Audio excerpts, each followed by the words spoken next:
sejam bem-vindos ao canal Química em Reação com a professora Amanda Ribeiro. E nessa videoaula nós vamos dar sequência às funções orgânicas. Só que agora, ao invés de nós falarmos, nós já terminamos as funções oxigenadas e agora nós vamos falar dos aletos orgânicos, aletos de acila e anedridos. Portanto, fica ligadinho aí que a gente vai começar agora.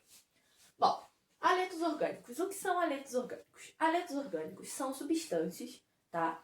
Ou seja, são compostos orgânicos onde a gente tem pelo menos um halogênio. Então, a gente tem a presença de pelo menos um halogênio.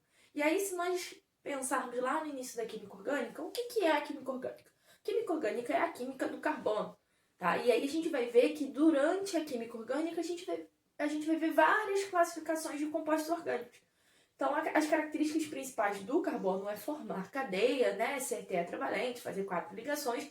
E aí, com quem esse carbono está fazendo ligação? E aí é que dá origem a essas funções orgânicas, seja elas oxigenadas, os aletos, nitrogenados. Então, durante a classificação das cadeias carbônicas é que a gente vai ver aí essas funções.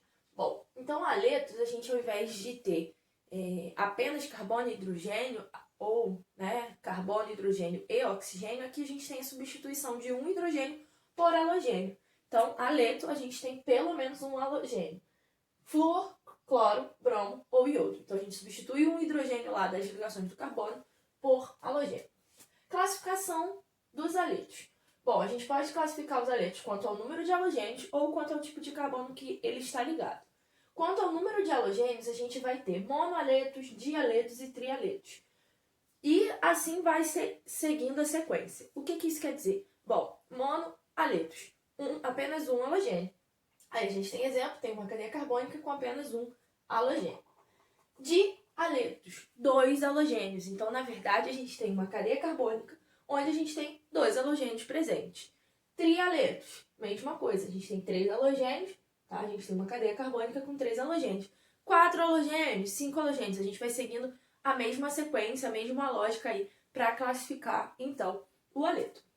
Quanto ao tipo de carbono? Bom, quanto ao tipo de carbono, a gente vai ter que lembrar lá de qual é a classificação do carbono primário, secundário, terciário. E aí a gente também vai classificar os aletos de acordo com o tipo de carbono que o halogênio vai estar ligado. Então, aleto primário é quando o halogênio ele está ligado a um carbono primário. Portanto, aqui, ó, o halogênio ele está ligado ao carbono da ponta, que também só está ligado aí a um carbono. Portanto, um aleto primário o halogênio está ligado ao carbono, primário. Um aleto secundário é um aleto ligado a um carbono secundário. Então, igual o aleto primário, A gente tem o halogênio ligado a um carbono primário e aqui a gente tem o halogênio ligado a um carbono secundário. Então, a gente precisa entender muito bem qual é a classificação dos carbonos primário, secundário, terciário e quaternário. Porém, aqui a gente vai observar que, na verdade, a gente não utiliza o quaternário. Por quê? Porque o carbono quaternário é quando você tem os 4 ligantes aí com carbono. E aí, se você tem que ligar um halogênio, então não teria o carbono quaternário. Então, a gente tem um exemplo aí, um carbono de um halogênio ligado a um carbono secundário, 2 exemplos. E a gente tem o aleto terciário, que é ligado ao carbono terciário. Então, a gente também tem exemplos aí. Percebam que esse carbono aqui está ligado ao halogênio, está ligado a 1, 2, 3 carbonos. Então, essa é a classificação aí dos carbonos. Então, esse halogênio tem que estar ligado aí a esses tipos de carbono. Mais uma vez, reforço, não tem quaternário, porque um carbono quaternário é quando as 4 ligações são com carbono. E se eu preciso ligar aqui um halogênio, não tem como ter um aleto quaternário. Como que a gente faz para dar a nomenclatura dos aletos? Bom, a nomenclatura dos aletos, ela lembra muito a nomenclatura dos hidrocarbonetos, tá? Então, a gente vai colocar aí a posição dos halogênios, aonde esse halogênio está, qual é o nome do halogênio, ou quantos halogênios a gente tem também, e o nome do hidrocarboneto. E aí, a gente tem uma observação aqui. A função, nesse caso, ele não tem prioridade frente a uma insaturação. Se a gente tiver a função e a insaturação, a gente não tem essa questão de a função é prioridade, no caso dos aletos, ok? E a gente tem dois exemplos aí pra gente dar a nomenclatura. Bom, aqui a gente vai precisar contar a maior cadeia, né, de carbonos, a cadeia principal, o que a gente faz em todas as funções, em toda a cadeia carbônica. Então tem 1, 2, 3, 4, 5, 6, 7. 1, 2, 3, 4, 5, 6, 7, 8. Beleza. 1, 2, 3, 4, 5. 1, 2, 3, 4. Tem que ser assim. Esse hidrogênio é daqui de baixo, tá? Então, 8 carbonos. Beleza. Quem vai vir primeiro? Sempre em ordem alfabética. Então, a gente tem cloro, flúor, tá? E metil. Então, quem vem primeiro? Cloro. Aonde o cloro tá? Bom, a contagem começa aqui, por conta da insaturação. Então, eu tenho carbono 1, 2, 3, 4, 5, 6, 7 e 8. Beleza. Aí agora eu sei que se eu tenho que colocar o cloro primeiro, porque o cloro, ele na ordem alfabética vem primeiro. Então eu tenho cloro, né? 4,5 de cloro. Depois quem vem? Metil ou flúor? O flúor. O flúor tá no 2. 2 flúor. Agora eu vou falar do quem? Do metil. Eu tenho no 3, no 4 e no 5, no 6, perdão. No 3, no 4 e no 6 metil. Então é 3,4,6 trimetil. Beleza, quantos carbonos eu tenho?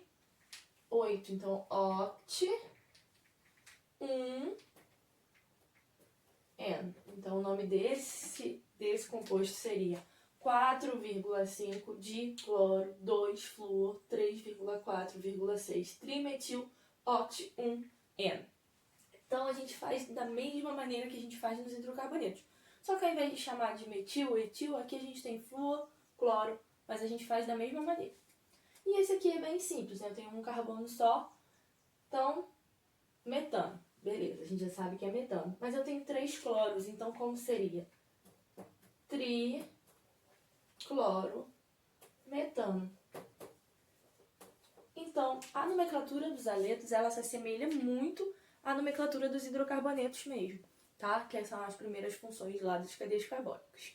Então, questão de prioridade, né, de ramificação, a gente vai se assemelhar lá aos hidrocarbonetos. É importante a gente falar algumas características, né, propriedades dos aletos. Os aletos, eles têm uma polaridade muito baixa por conta dos halogênios, mas eles são então, por essa polaridade ser muito baixa, eles são praticamente insolúveis em água.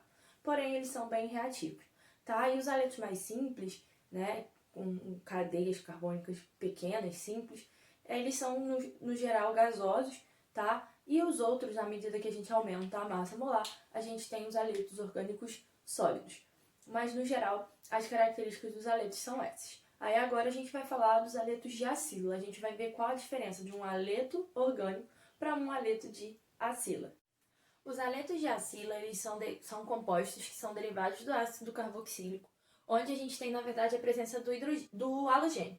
Mas aonde esse halogênio ele vai estar presente? Bom, derivado do ácido carboxílico, a gente sabe que tem aí uma carboxila, ou seja, tem uma carbonila, né, C-O, com uma hidroxila. Esse carbono que está ligado duplamente com o oxigênio, ele está ligado também a essa hidroxila. Nos aletos de acila, a gente tem a substituição dessa hidroxila, ou seja, desse OH, por um halogênio. Então, a gente tem uma carbonila, C-O, ligado, né, o mesmo carbono da carbonila, ligado aí ao halogênio. E aí a gente classifica, então, como aleto de acila. Aí, de forma genérica, eu coloquei aqui. Então, eu tenho um radical qualquer, não importa a quantidade de carbonos ou de como será a cadeia carbônica para lá, mas eu tenho aqui um carbono ligado, né, duplamente com o oxigênio, que também está ligado aí a esse halogênio, que é esse X aqui. Esse X pode ser flúor, cloro, bromo e iodo, que são os halogênios. E aí, como que a gente dá a nomenclatura dos aletos de acila? A gente tem o nome do halogênio mais o sufixo eto, ok? Mais o nome do hidrocarboneto com a terminação ila. E aí a gente vai ver aqui nos exemplos como que a gente faria isso. Bom, eu vou contar, né, a quantidade de carbonos, lembrando que nesse caso, né? Qual é o ácido carboxílico quem tem prioridade? A função. Então, o carbono 1 é o carbono da ponta lá da função. Então, 1, 2, 3, 4, 5, 6, 7, 8. Beleza. 8 carbonos, né? Vamos conferir só pra gente não se perder. Isso aqui não conta como carbono, tá? Então, 1, 2, 3, 4, 5, 6, 7, 8. Então, seria, né, cloreto, porque eu tenho cloro, né? Cloreto de né? Octano. Então, octano, ila, que é o que eu tenho que colocar no final. Esse aqui agora, eu tenho 1, 2, 3, 4 carbonos. Beleza, então é fluoreto de 4 carbonos, but, e aí a gente precisa ver aqui qual é o carbono que está com a dupla ligação, 2, enoila. Então, a forma da gente dar a nomenclatura aí dos aletos de acila se assemelha muito, né, aos ácidos carboxílicos mesmo, só que, na verdade, eu tenho que me atentar que eu tenho que ter o sufixo eto e o sufixo ila. Agora nós vamos falar sobre os anidrídeos. Os anidrídeos são compostos derivados de 2 ácidos carboxílicos, tá? Com a perda de uma molécula de água. Então, a gente tem um exemplo aqui, onde eu tenho, né, uma cadeia um ácido, tá? Com uma cadeia carbônica, que a gente chama de R, que é o radical, mais outro ácido aí, com qualquer cadeia carbônica, tá? Através dessa reação, então, tem aquecimento, tem esse óxido aí de fósforo, e aí a gente chega ao anidrido ao final. Então, percebam que vai sair, né, um OH aqui com outro hidrogênio, né, faltou água aqui no final. Mais água, né, H2O, e aí você tem, então, o anidrido formado aí após a reação, tá? Então, sai 2 hidrogênios com um oxigênio, H2O, esse oxigênio, né, pega ali a outra parte da cadeia carbônica. Beleza. A nomenclatura, como que a gente faz, então, para dar a nomenclatura aí dos anidrídeos? A gente vai dizer que é anidrido, então é bem simples a nomenclatura dos anidrídeos, então vai ser anidrido, mais o nome do menor ácido, mais o nome do maior ácido. Então, você já sabe dar o nome de um ácido carboxílico, né? Você conta o carbono e oico no final. Então, aqui vai ser igualzinho, tá? 1, 2 carbonos, 1, 2 carbonos. Quando eles são iguais, você só diz uma vez, você não precisa repetir. Como seria? Né? Seria anidrido, 2 carbonos, né? Et, mas como é um ácido etanóico, né? Então, é anidrido etanóico. Ou anidrido acético, que a gente conhece também o ácido etanóico como ácido acético. Nesse caso aqui, percebam que os radicais são diferentes, e aí aqui entra a regra que a gente viu lá da nomenclatura. Então, eu tenho 1, 2, 3 carbonos, aqui eu tenho 1, 2. Então, vai ser anidrido, primeiro menor ácido, então etanóico, aí a gente coloca um hífen propanoico. Então, vai ser o menor ácido e o maior ácido. Então, é só colocar anidrido na frente e dizer o nome dos ácidos aí. Então, a nomenclatura dos anidridos, ela é bem simples, na verdade, né? Então, a gente só precisa saber aí como que a gente faz para dar a nomenclatura dos ácidos. Agora, a gente vai finalizar a nossa videoaula com a classificação dos anidridos. Porque a gente pode classificar eles de maneiras diferentes de acordo com os radicais que estão ligados aí, de acordo com os ácidos que a gente vai colocar para reagir. Então, é isso que a gente vai falar agora para a gente finalizar a classificação desses anidridos. Então, a classificação dos anidridos, ela é da seguinte forma. Normais ou simétricos, tá? Quando a gente diz que ele é simétrico, tem uma certa simetria, é porque os lados são iguais, né? É como se um lado anulasse o outro. Então, os radicais são iguais. Exemplo, eu teria esse ácido aqui, né? E a gente volta lá. Na nomenclatura, eu não dou o ácido maior, ácido menor. Quando o ácido é igual, eu simplesmente uso uma vez só.